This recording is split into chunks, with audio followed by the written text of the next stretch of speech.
Welcome to Marvel Maniac, an MCU after show. This is your host, Eric Cicada, aka Mr. Honest, back with you for a show review. We're talking today about Spider-Noir. Yes, broadly, maybe slightly associated with the MCU. We've been dipping out because we do have a vast multiverse to address, and pretty much anything under the sun Marvel related is a part of that multiverse, if you ask me. That's why I watched this show to start. I didn't know what to expect. I didn't know it was going to be good, bad, pathetic, poor. It could have been amazing, could have been horrible. My honest take, it was awesome. Better than I expected. I almost want to talk like Nicolas Cage, because he talks really specifically. He's got his own take on Spider. And there's no Spider-Man. It's Spider. Which makes me, and Dustin even question, my friend Dustin was questioning maybe they don't have all the rights to Spider-Man. No, I think they do.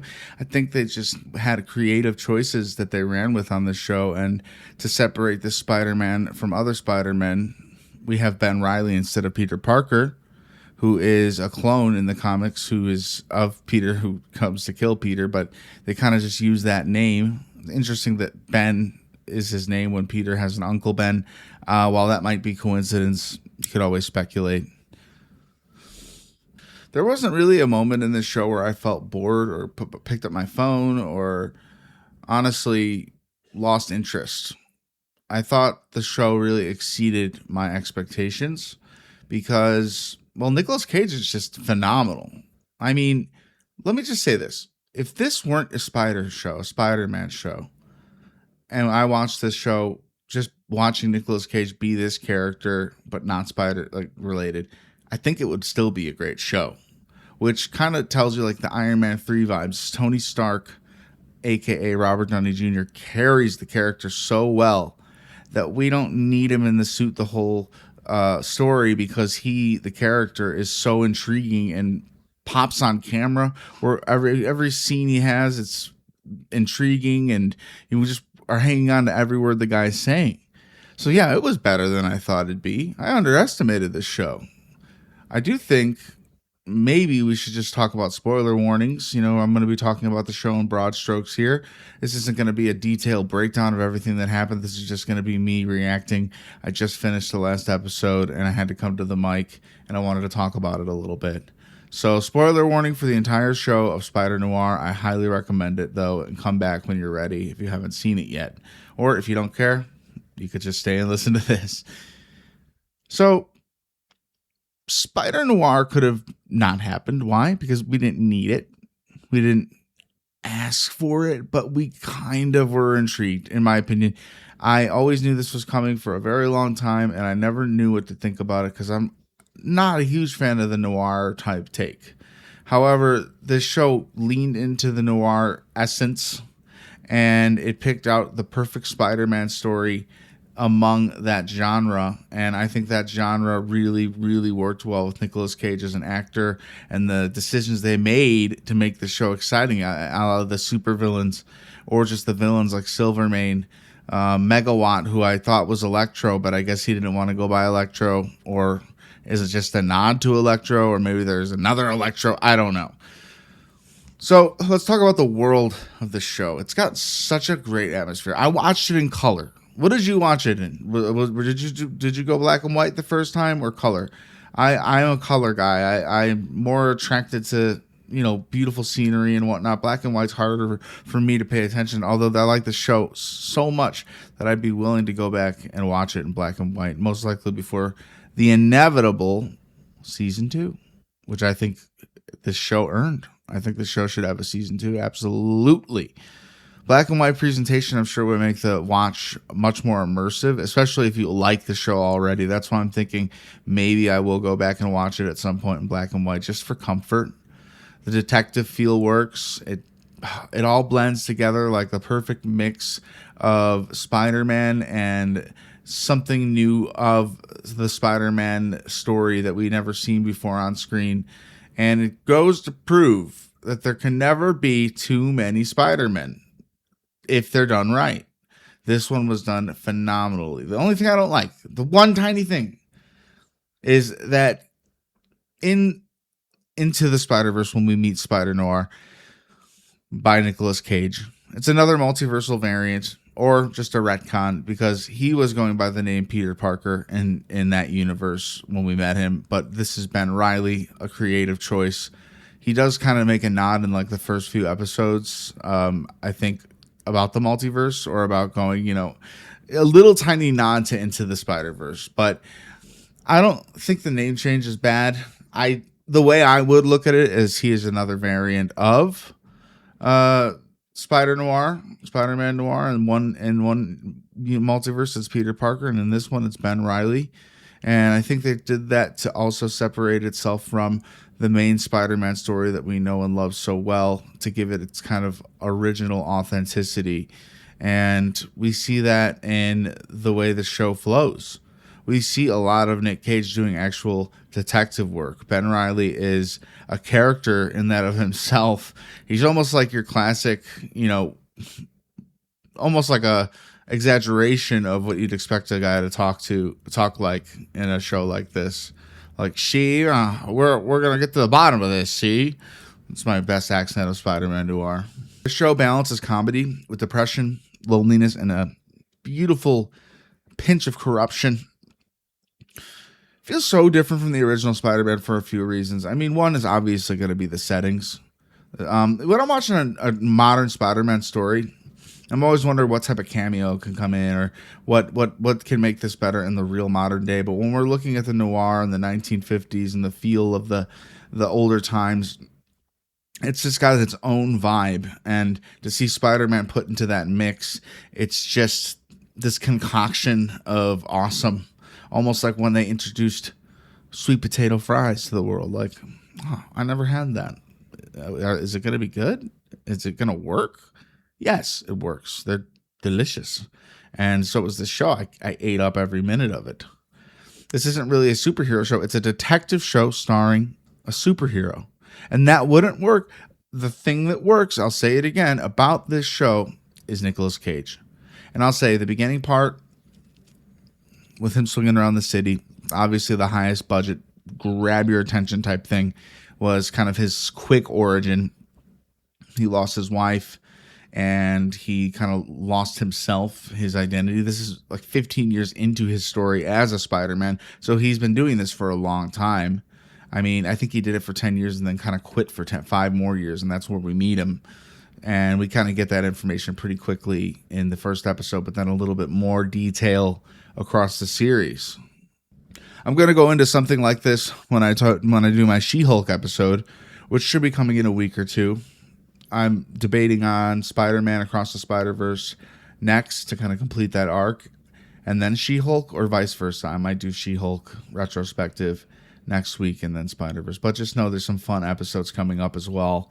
But let's talk about Spider-Man Noir himself. What kind of Peter Parker, a.k.a. Ben Reilly, is this? Well, he's got the quips. I'll tell you that. He is a wisecracking, hilarious version of Spider-Man.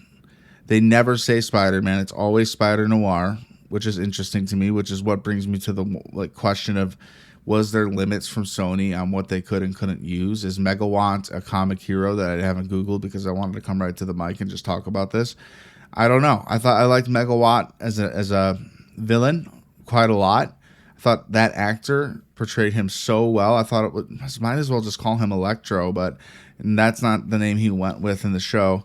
However, he might just be a nod to Electro. Who knows? I really honestly thought he was the coolest baddie of them all on the show, and he technically was the big final fight of this series, season at least. I'm not going to call it series because we're going to get more of this, honestly. His strengths are honestly his mouth. He runs his mouth quite a lot. He gets people to believe, looking them in the eye, that he is a different man than the Spider. Nobody suspects him until the very end, which I think is very on the edge of your seat anticipation, knowing, are they going to figure him out right here and now? And that moment at the end when he does reveal who he is, by webbing people up, webbing the baddies, putting them against the wall, shooting guns out of people's hands, taking objects like in the Spider-Man game and just using them as weapons, like things in the environment. I love the action. I thought it was just enough. I thought there was enough storyline, really strong storyline. The news reporter character, I forget his name, he's fantastic. He goes to work for the Daily Bugle, so we get a little Daily Bugle. We get a little Flint Marko right from the very beginning. Sandman, full-on character in the show, probably one of the biggest characters in the season and of the story so far. One of the few that Ben Reilly was able to save. And Ben Reilly's down on his luck. He's got a lot of emotional baggage. You know, like I said, where do we pick up with him? He lost his wife 5 years ago, and he never forgave himself for it. And that's kind of why that's what kind of makes him tick in this show. He's not just your young, wise, quacking Spider-Man. He is pretty much his own character with his own losses and his own weight. And it's not like a copy-paste Spider-Man at all. And I think that's why it works. It took some brave steps to separate itself from the series of Spider-Man while also making it feel like Spider-Man all the same. Ben Reilly is partially broken, but he's also inspiring at the same time. And he does bring out the Spider when he has to in this season. If I were to guess, I don't like thinking about budgets when I'm watching shows and getting immersed in the world. And then I think, well, this action piece is going to be minimal because of the low budget of the show. No, I'm not looking for that when I'm watching the show. I know that from the first scene in the show, they put probably a lot of money into him swinging around the city. Very cinematic, very Spider-Man movie-like swinging. And, you know, he's still a Spider-Man. The show wants to tell you from the beginning he is Spider-Man. He's just a very different version of him. Forgive me for any repetitiveness. I tend to do that when I'm excited about something. You could probably pick that up if you listen to any couple of episodes. But, you know, I'm not here to compare and contrast Spider-Mans all day. I'm completely convinced, at least halfway through the show, that this show is to savor. I think weekly releases would have been way better for this show. People would have been going crazy week by week. And they left the kind of cliffhangers that would have made week for week release a lot more fun. Honestly, I would have loved to cover this episode by episode, and I'll tell you why I don't do that, because it'll take me 8 weeks to cover it, and then by the time the 8th final episode of our coverage ends 8 weeks later, I mean, people are done. You guys are done with this. You're on to something else. That's just what binge culture's like. And when there's something that you love or something awesome like Spider-Noir, sorry, you're going to want to watch all of it if it's sitting there. And I did a decent job of watching at most 2 a day. And for the last few, I really spread them out like 1 a day. I wanted everything to process because it's just a great story. I thought Silvermane was a great villain. Why? Because he was intriguing. I liked his accent. I like how he commanded power. And I like that he was able to be the main overarching villain while still maintaining likability and at the same time being evil. I mean, I wouldn't even call him evil. I'd call him broken and remade into something that he admits he's just doing for the hell of it. He gets a rush out of being like in charge of the mayor running the city. He's kind of like a little bit of Wilson Fisk in that sense, but less brutal. You know, we see him kill a few of his own men because our Spider-Noir convinced him that they were the rats when Cat Hardy was officially the, in quotes, rat. I also like Cat Hardy, and it's definitely an early take of the version of Black Cat that we know from the comics and, for me, the video games. So I wonder if she has a kind of superhero story or anti-hero story coming up in later seasons if they get greenlit for one, which I seriously believe they will. I do believe that they will. And Robbie Robertson was the reporter that I was talking about, that character. I thought he was great. I like Janet Ruiz's performance, and I really enjoyed the dynamic between her and Ben Reilly. And there's a scene where he's completely wasted in a montage telling her over and over again that he's the Spider, and she reveals to him that she already knew. It was like a shock to us as an audience, but then seeing those flashbacks, that's the kind of thing that made the show really fun. the best action sequence in this show is probably like, honestly, the end fight was really good. However, I really, really like the scene where Nicolas Cage is just completely wasted after being experimented on. Sorry, Ben Reilly. And he goes to a bar and he's just drinking. He's completely drunk. And then this huge group of guys walks in and they're just like talking all this shit about the spider. And he walks out of the bar and walks back in with his mask on and just beats the crap out of everybody in this bar, completely wrecks the place.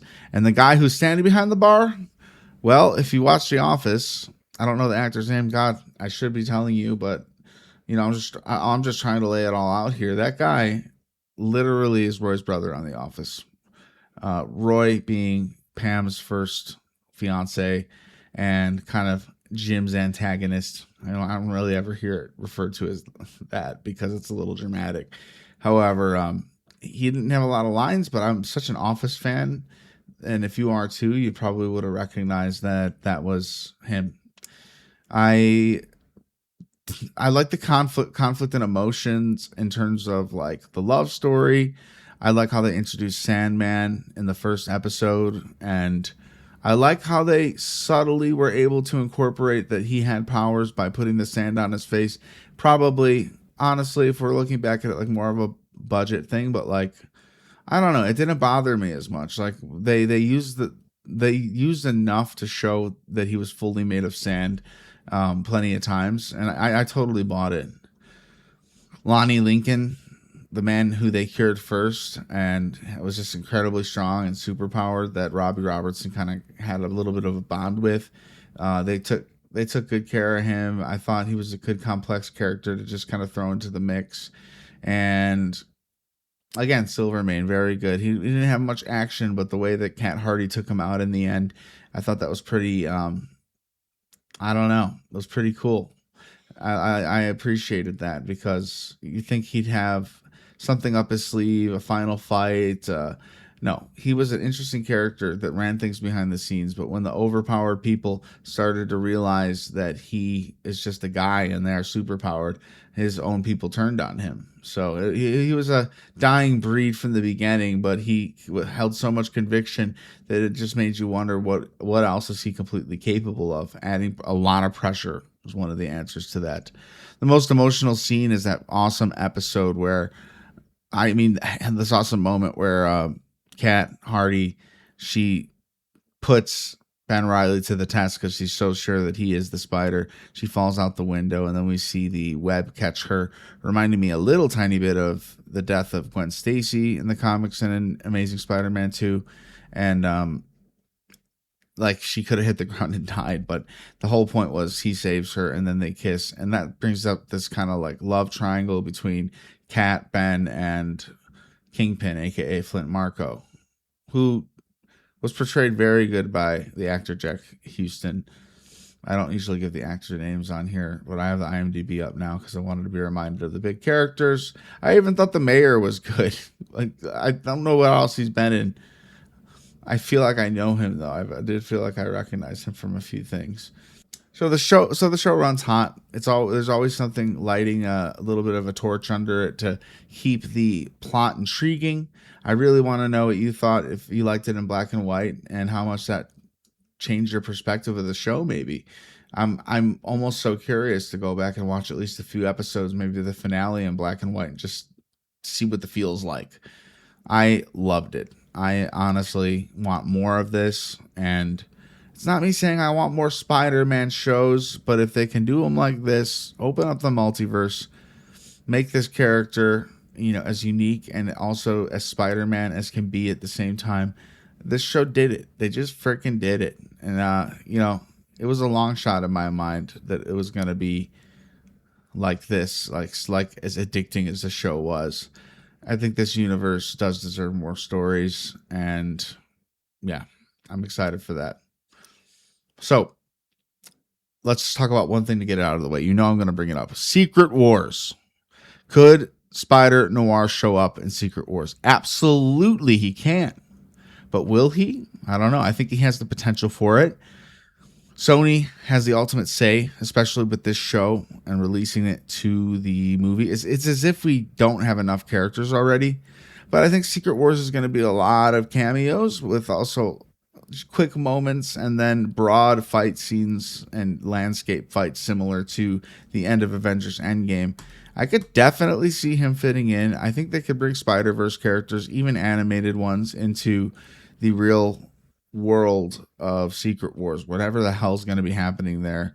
This show's got a little bit of time to, let the Sony execs decide, to let Joe and Anthony Russo decide if this is a good addition. I think it would be a great fan service to put him in. I don't think he'll be anywhere near a main character, because what if Nicolas Cage shows up as Ghost Rider and Spider-Noir?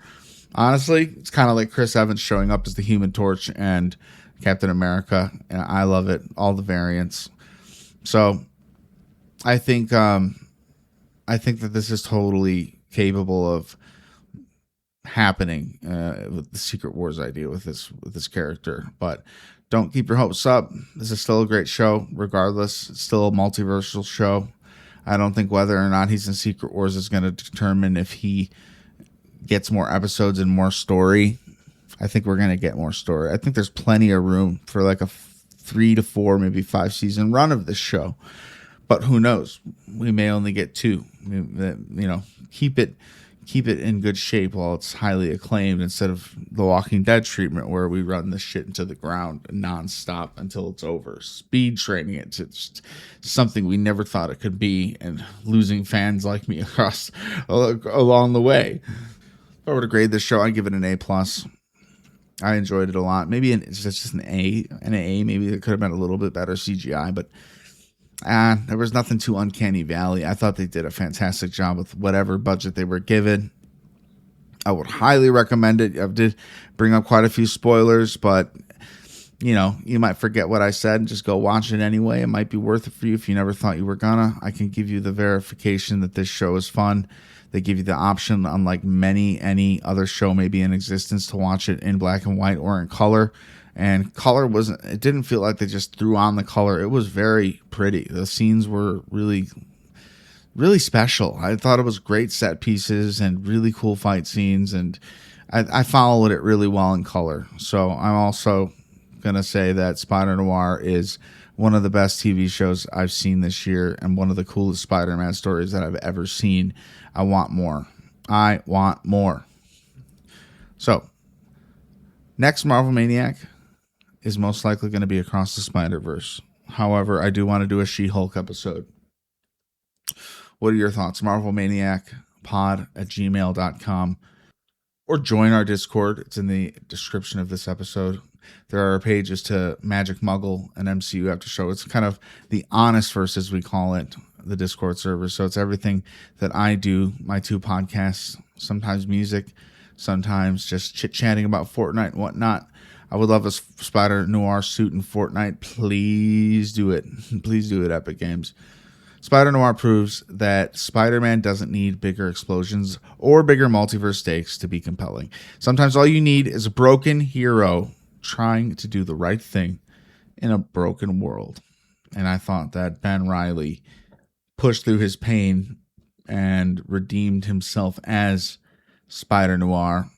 And I really hope that that means for his character, he's comfortable going out in the suit again and saving the day, because he's got that trauma where he couldn't save the one he loved. And that's a very Spider-Man thing. It's the closest thing to his Uncle Ben moment that I can think of. Although there's a lot of backstory, flashbacks, interesting things they could do to tell more about his backstory in future episodes. Not that we have to have it, but I thought that when they were doing a backstory episode, I didn't like it, but then they made it so good and interesting, I actually did.